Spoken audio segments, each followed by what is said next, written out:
Surely not helpful.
Well, we'll go ahead and get started.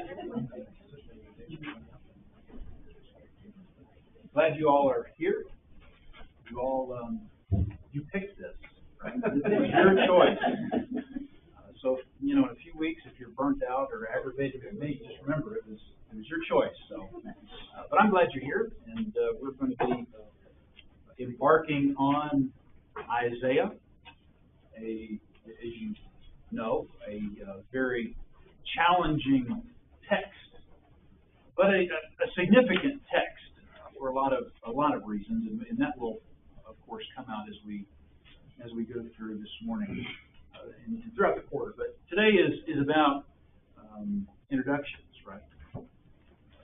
In a lot of ways. But we're going to deal with introductions here in Isaiah, and I think that an introduction can go a long way, and I'm going to try to lay a groundwork for you to give you maybe some help in how you read the text and how it can break down all kinds of teachers and commentators and writers. They will break it down in slightly different ways, and the author does that in the book. And so we'll work through some of that. But when you can break down the text and you put it in more manageable pieces, so it's not as overwhelming. But to start today, we're not going to start in Isaiah. I want to read a paragraph to you. What more shall I say? For the time would fail me to tell of Gideon, Barak, Samson, Jephthah, of David and Samuel and the prophets, who through faith conquered kingdoms, enforced justice, obtained promises, stopped the mouths of lions, quenched the power of fire, escaped the edge of the sword, were made strong out of weakness, became mighty in war, put foreign armies to flight. Women received back their dead by resurrection. Some were tortured, refusing to accept release, so that they might rise again to a better life. Others suffered mocking and flogging, and even change of imprisonment. They were stoned. They were sawn in two. They were killed with the sword. They went about in skins of sheep and goats, destitute, afflicted, mistreated, of whom the world was not worthy, wandering about in deserts and mountains, and in dens and in caves of the earth. The life of the prophets. It's an amazing text. Some have, in the past I've heard where some have said that the prophets are analogous to preachers today. And when I read a text like that, I strongly disagree.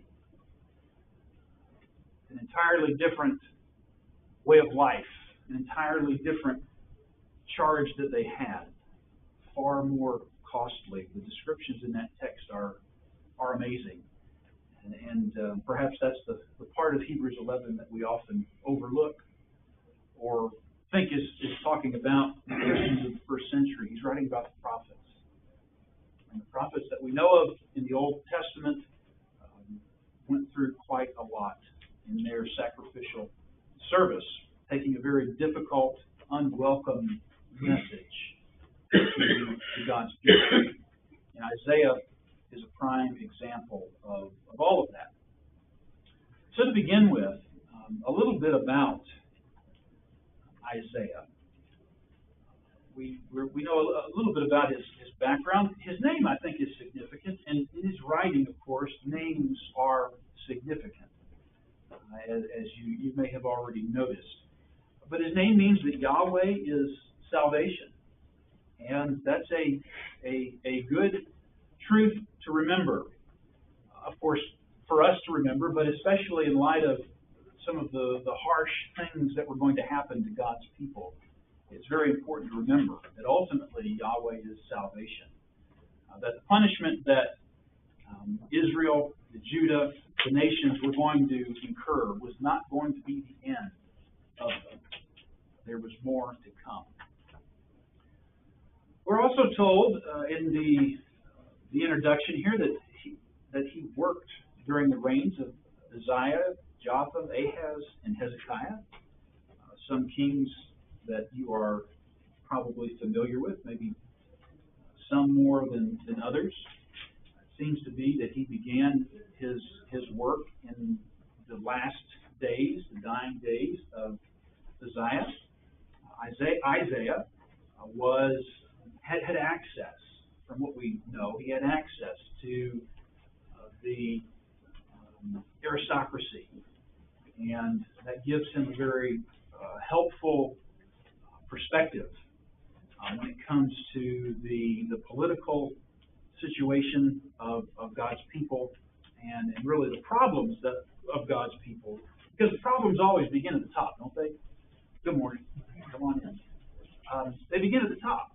And the leadership of Israel is very much a problem, both in terms of what they have allowed to take place, their lack of enforcing justice, their alliances that they will make with other nations in trying to find stability in these alliances rather than trusting in Yahweh, who is their salvation.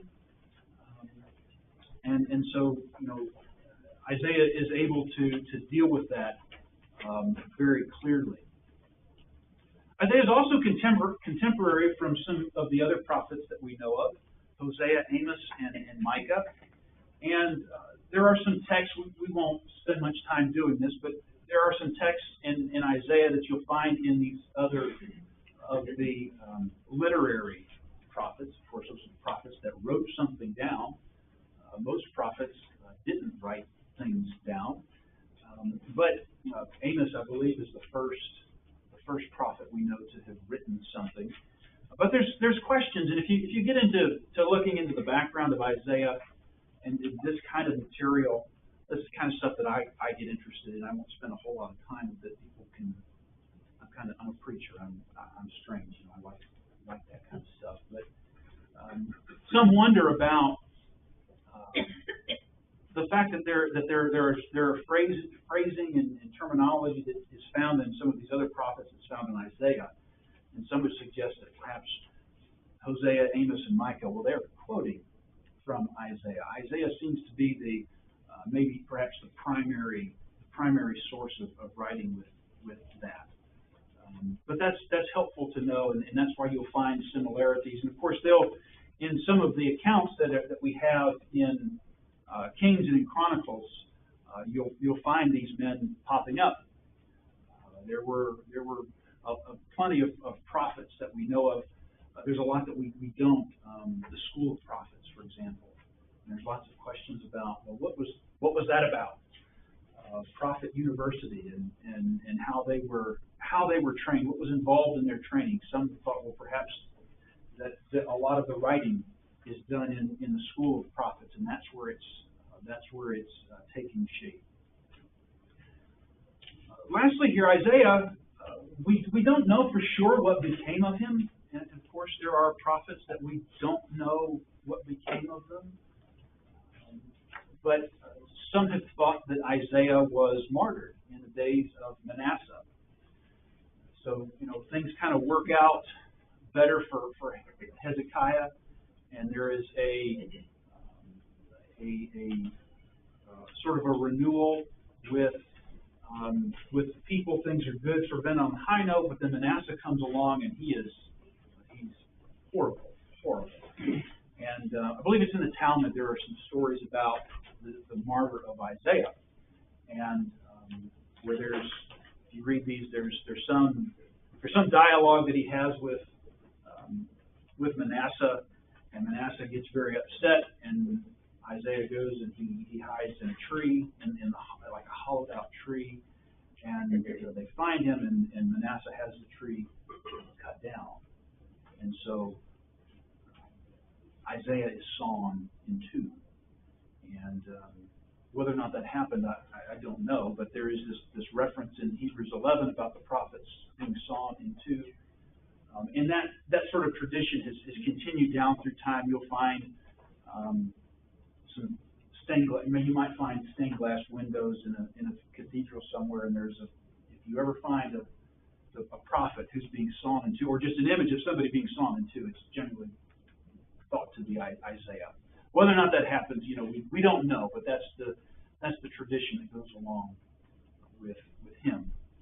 Certainly makes the point about the very hard life that the prophets had. Any reactions, questions, comments Anything you'd like to add about what you know about Isaiah? Any impressions that you have of him?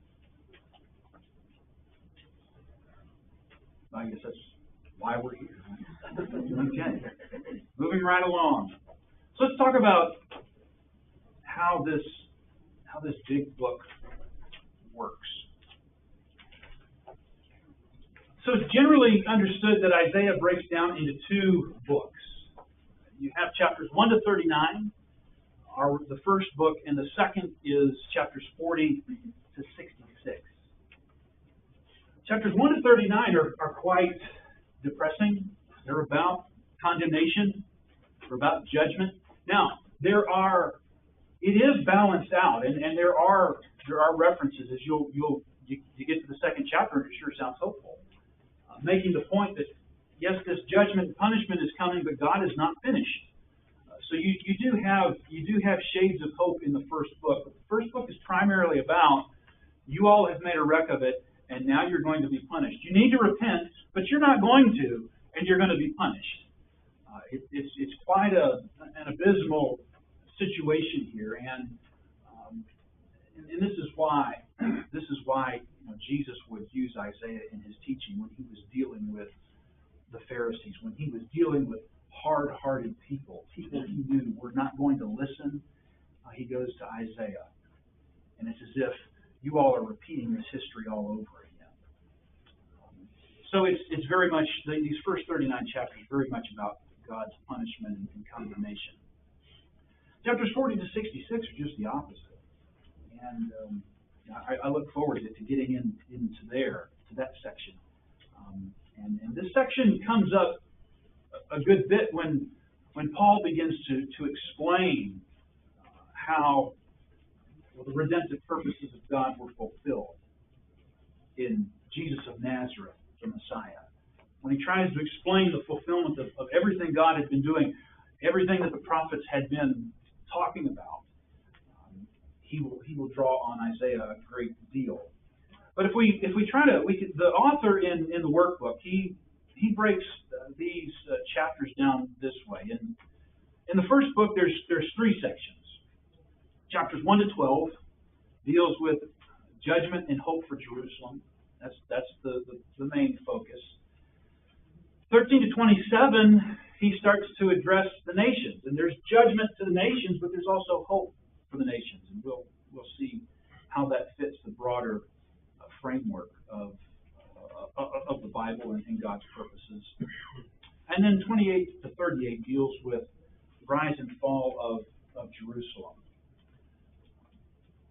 And then the ending. The ending of the first book is significant, because the ending is exile. Exile. Here's where it's all leading. You say, what is the exile about? What do you think the exile is about? You know about this, that eventually Syria and Babylon, they mete out God's judgment, and Israel is taken into exile. What is exile about? Well, in the case of Syria, they actually did it a little bit different than the Babylonians who come along later. But they actually took the people out of the land and assimilated them in other lands, and then replaced them with people from other lands. Mm-hmm. Yeah, you try to strip away cultural identity, right, to create stability in the empire. Control. Yeah. Babylonians, as you point out, they didn't do it that way. With them, it is death and destruction and brutality, and if you mess with us, here's what's going to happen. What else? To me, it's just punishment. Just punishment? Yes. Punishment. That is wrath on what they've been doing, and over and over again. Yes, and that gets back to the covenant, right? That was spelled out in the covenant. And you read the blessings and curses of the covenant in Deuteronomy, and it spells it out. Here's what's going to happen if you do this, and so here it is. It's being kept because God's faithful. As strangely as that might have seemed to their perspective, being punished, but yeah, it's very much about punishment. It's removal from the promised land and symbolically from God's presence. Yes, yes. And that's an important aspect, the removal from God's presence. There's estrangement that's happening. Cindy? But then hopefully their being taking away makes them miss what they could have had. Mm-hmm. That they want to have God be there. Yeah. Yeah. Isn't it the 132nd Psalm? By the rivers of Babylon. They're worshiping, longing to go back. Punishment is generally, we understand punishment, it's part of it is to teach a lesson, to change hearts and minds, right? And that's very much a part of what this exile is seeking to accomplish. Anything else about the purpose of the exile? One significant thing that happens is that, well, the glory of God leaves the people. The glory of God leaves the temple. And while the exile serves up all of the purposes that have been mentioned, the question is, well, is the glory of God going to return? I mean, that is their identity. That is their everything. Is the glory of God going to return? So we know that with these exiles, there's a time frame, and well, eventually they're going to get to go back. But what is going back even mean? There's just, you have to appreciate the kinds of uncertainty that these people would have had for generations. 70 years, that's a lifetime, right? And is God done with us? I mean, if you were living then, you would think that God was done with you, and the kind of punishment He meted out against us. Is He done with us? Has He changed His mind? Lots of questions, and the answers to those questions are not going to be clear. Not for a long time. Not for a long time are the answers to those questions going to be clear. Anything else about the exile? Okay. So, well, that's depressing. So, what's the rest of the book about? You know, the rest of the book it takes an entirely different tone. It was written later, and you know, you can get into these, you know, interesting discussions and questions about authorship and all of that sort of thing because of the timing of it and the difference in writing. It begins with comfort ye my people, and it, well, who says that? You know, and comfort. What's that even about? So there is renewal. There is renewal.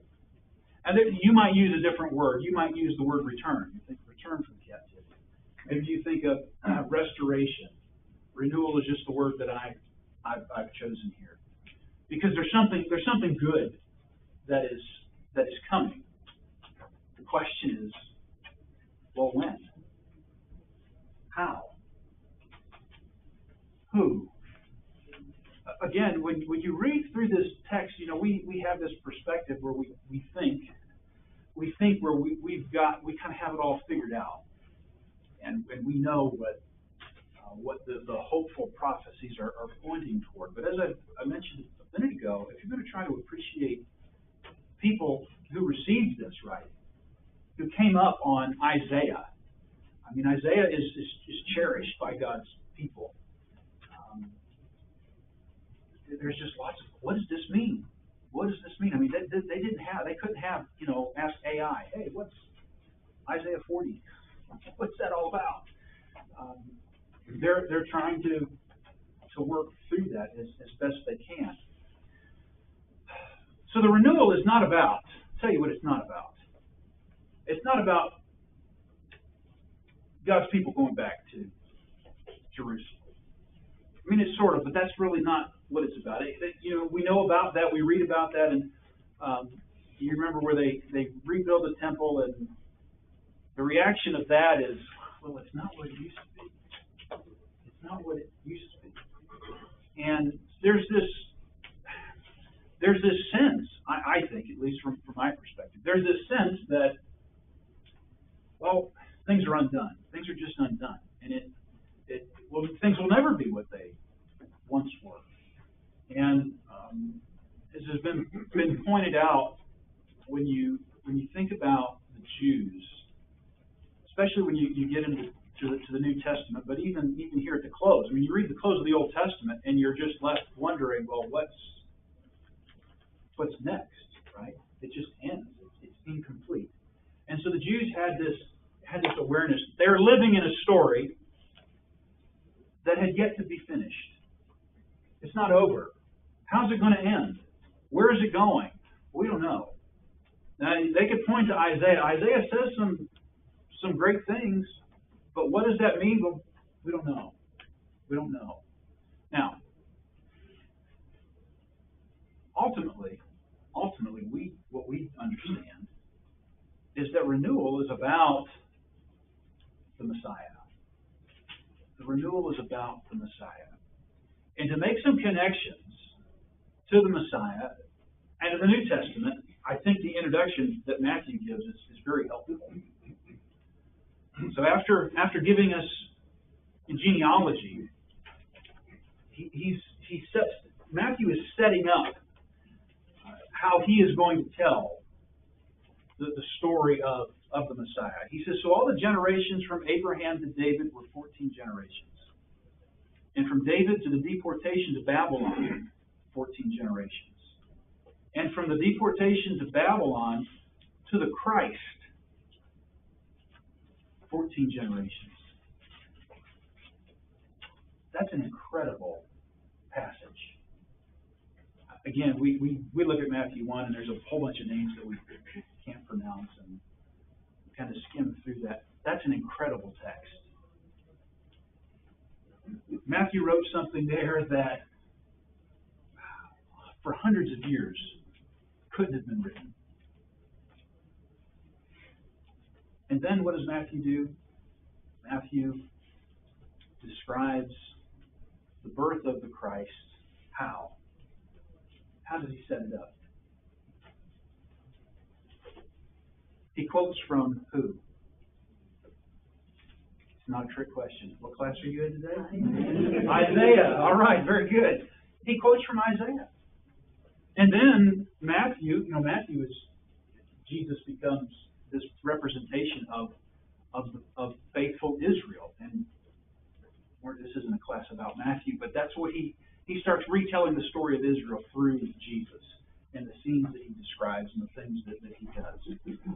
But that's, I think, a very important connection to make as we begin this study of Isaiah. Now, we can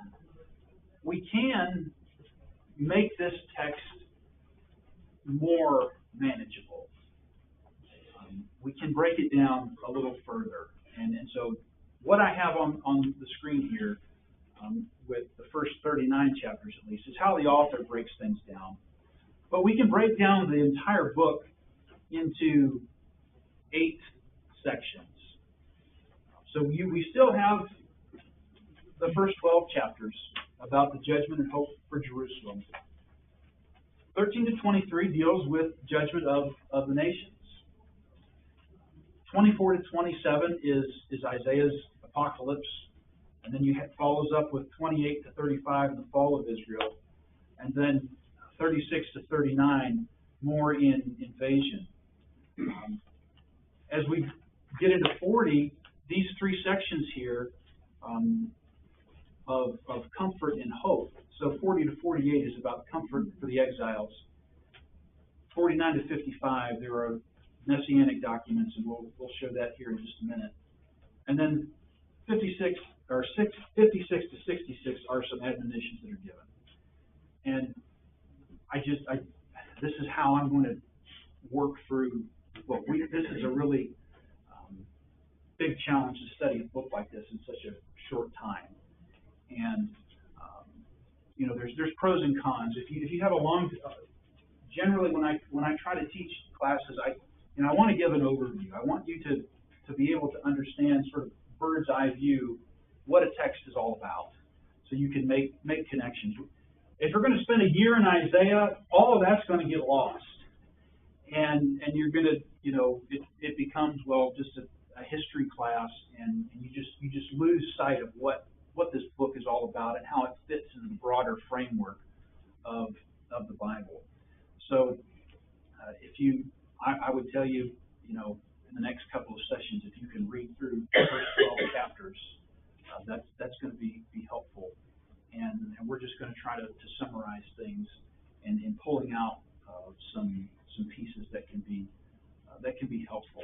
There's a lot that can be learned from the prophets, and we'll often, I'm sure you've been in classes and where you start comparing the society of our day with the society of ancient people, and there are, humans are humans, right? The same kinds of problems that we find in the ancient world, we find in our world, and we get God's view toward those things, and that can be helpful in showing us how we're supposed to live our lives, and how we can, in so doing, be a light to the world, which is what Israel was designed to be. They were to be a light to the nations. Another piece of introduction here in Isaiah is known for Songs of the Messiah. The document, it's you read the Old Testament, it's structured in a particular way, and a lot of that structure can be lost sometimes in translation. But there's a lot of thought that went into how these things were written. In terms of literary structure, you might talk more about that when you study Psalms, right? Hebrew poetry, real dry and boring stuff. But if you don't recognize that there is a structure, then you kind of read it, and maybe you think, well, this doesn't seem to flow, or you just don't understand it because you don't understand the original thought of the author and how it was composed. But there are songs of the Messiah here that are more poetic in the hopeful chapters, and here's where these messianic documents, as I mentioned a minute ago, the Songs of the Messiah are found in 42, 49, 50, and then 52, 53. And these texts are probably the more familiar texts of Isaiah. So they're very important in conveying who the Messiah is, what he's about, what he's going to do, how he could be recognized. And then with Isaiah, there's also an emphasis on the idea of the servant, and you maybe come across servant songs of Isaiah. It might be described that way. And the question that you have to ask and keep in mind when you read in these Songs of the Messiah and dealing with the idea of the servant is, well, who is the servant? Sometimes the servant is Isaiah. Sometimes the servant is the Messiah. Other times the servant is Israel. And so that's just some. I know you're not going to remember all of that, but just some introduction. There's good introductory material that the author points out in giving you some more historical background. We'll deal with some of that along the way, of course, as we need to. But Isaiah can be a real intimidating book, and sort of where do you start? And if you just start reading, and sometimes your Bible may break things down in paragraphs and sections, and that can be helpful. But if you kind of know sort of the lay of the land, it helps in understanding what you're reading. Do you have any questions, any comments, any reactions, anything you'd like to mention about Isaiah? Okay, you'll find out I say a lot, but when you said songs of Isaiah, did they maybe sing these at all? Or are you thinking it's more poetry? And then, when you said that, I really like a textual study in Isaiah. When I read through it, it's kind of hard to understand it, because you wonder, you gotta look at the big picture more than step by step. It's almost like listening to a song today. Yeah. There's words, but you gotta look at the overall meaning of the song. Is that what you're saying with that? I'm really not sure.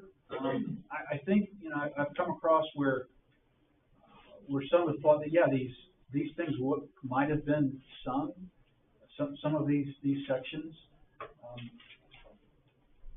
Isaiah's work and the work of the prophet, you think about, they don't go to the synagogue. They don't have a synagogue yet. That comes later. They go to a public place, right? So maybe they go, I don't know, a marketplace. Maybe they go to the temple court, and they just start preaching this message. I mean, that's what they did.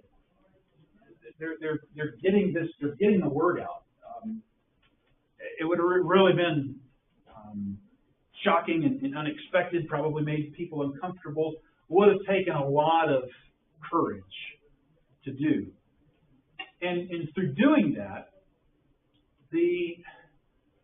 you're transmitting information, right?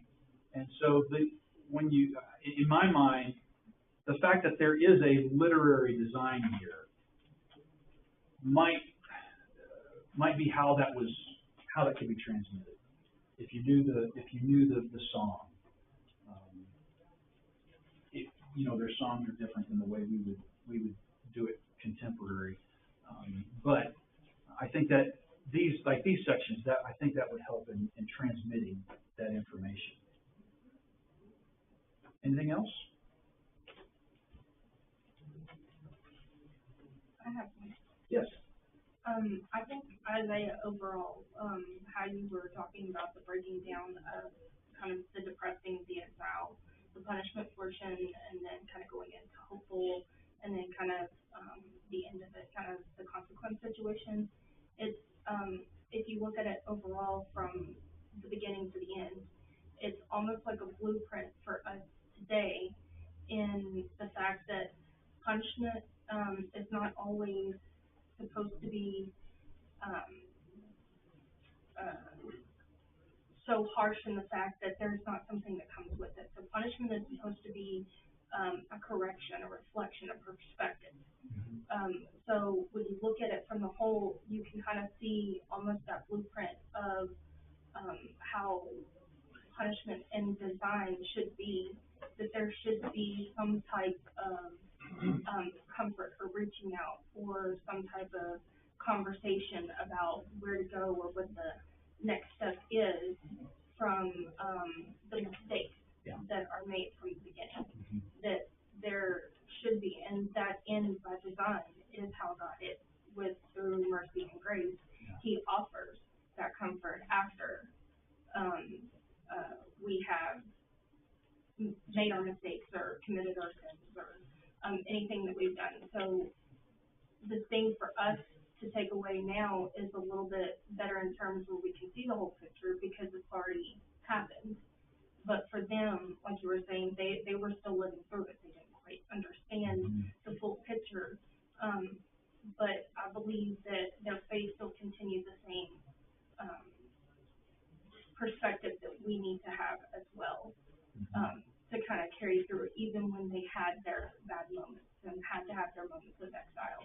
It still caused the moments of reflection and perspective, to where you can see that they came back, which in turn gives us the hope that, there is that point where you can turn and you can come back and things can get better. They may not always be the same, but just because it's not the same doesn't mean that the outcome can't be better, or that it can't be something else.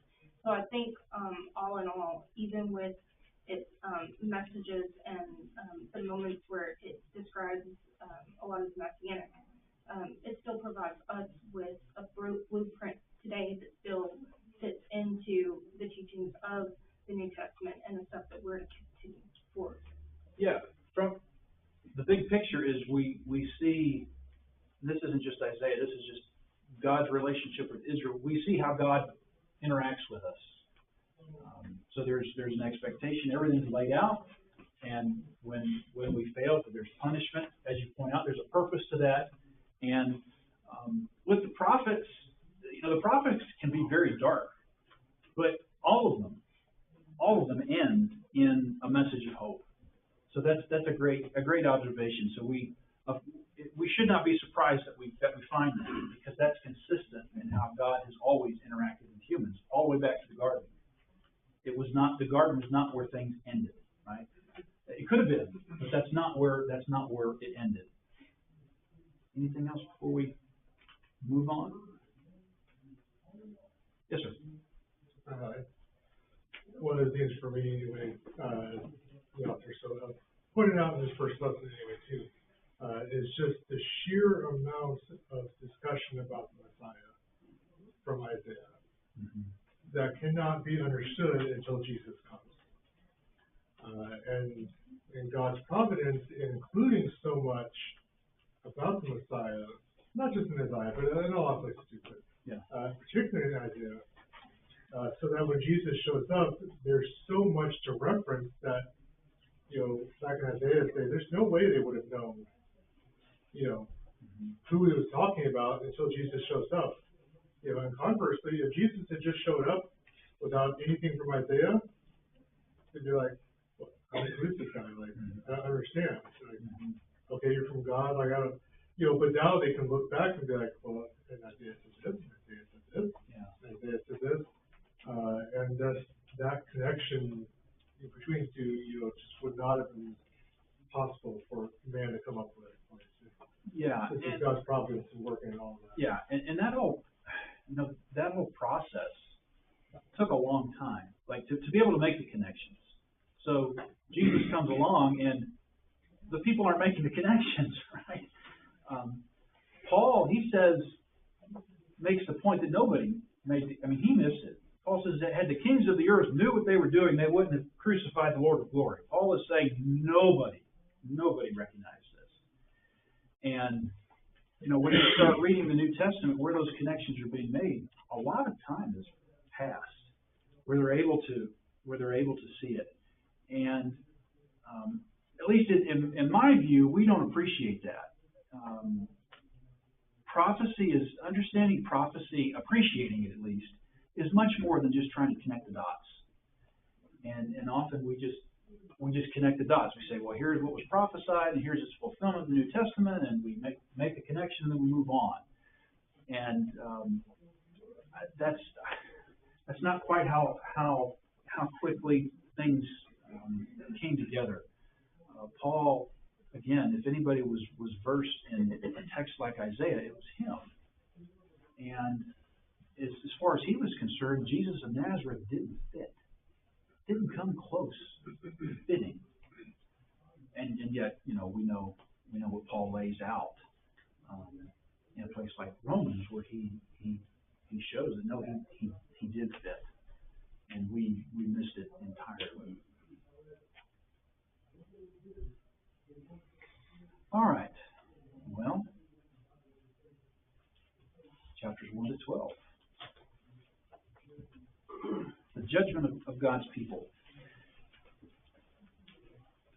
What I hope happens for you when you can recognize the breakdown, and even if you use just the way the text is broken down in the workbook, if that's what you want to stick with, hopefully what happens when you start reading this section, you'll see the flow of thought, because chapter 1 is a long chapter, but it's making the same point over and over again, trying to characterize the failure of the people, the different ways that they had failed.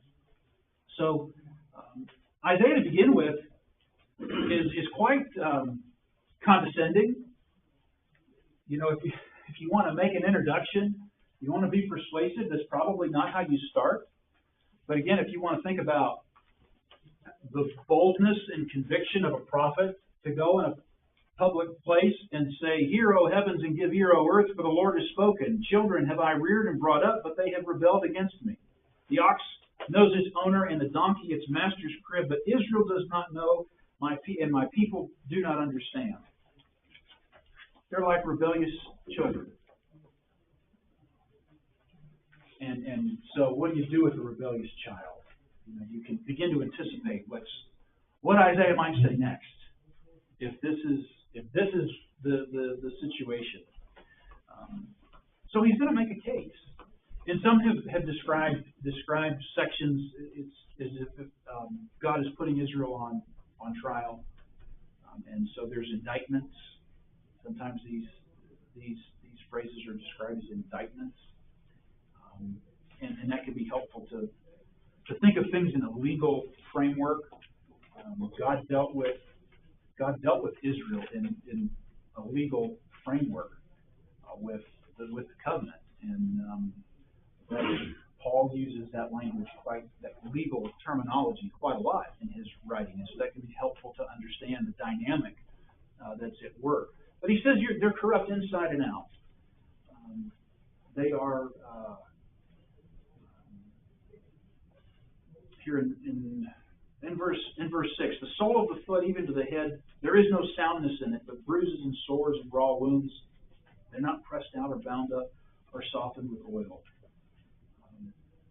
They're corrupt inside and out. They are referred to as Sodom. We know about those ancient cities of Sodom and Gomorrah.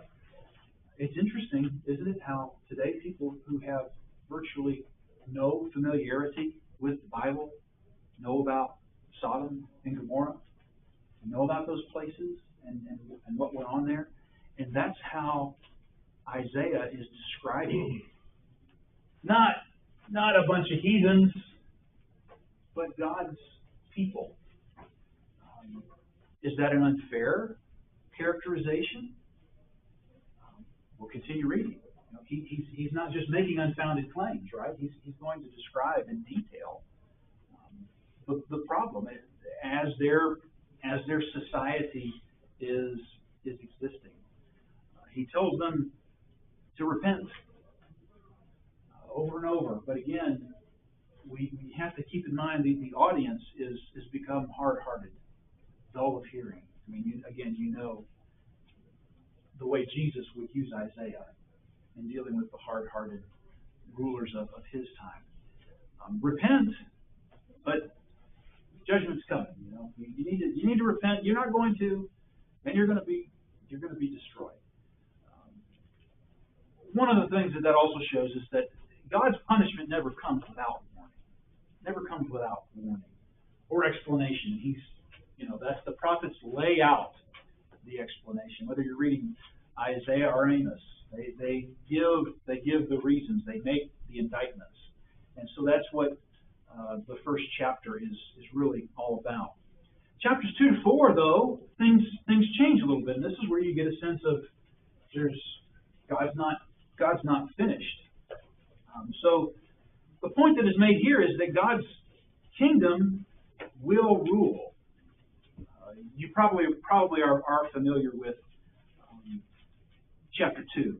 Come, let us go up to the mountain of the Lord, to the house of Jacob, and that he may teach us his ways, that we may walk in his paths. For out of Zion shall go forth the law, the word of the Lord from Jerusalem.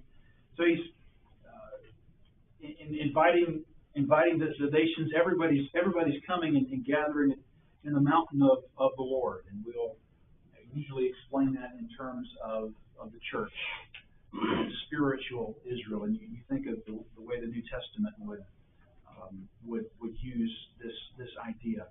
But God's kingdom is going to rule. He's going to unite the human family. So remember that God is not just dealing with Israel and Judah in these texts. He's dealing with the other nations. And that's important. When we don't have time, we'll talk more about that to understand why God would say anything about the nations. That description is significant. The nations. who were the nations? Where did the nations come from? Who ruled the nations? Didn't Yahweh rule the nations? Well, he did, but eventually he divorced the nations. And so God is looking to bring them back together with himself. Israel is supposed to be a light to the nations.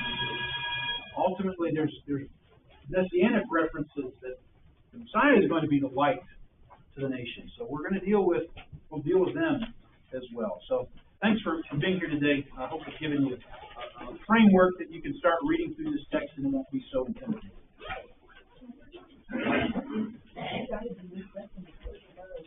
Yeah. I didn't expect, I was really wanting to give you a heads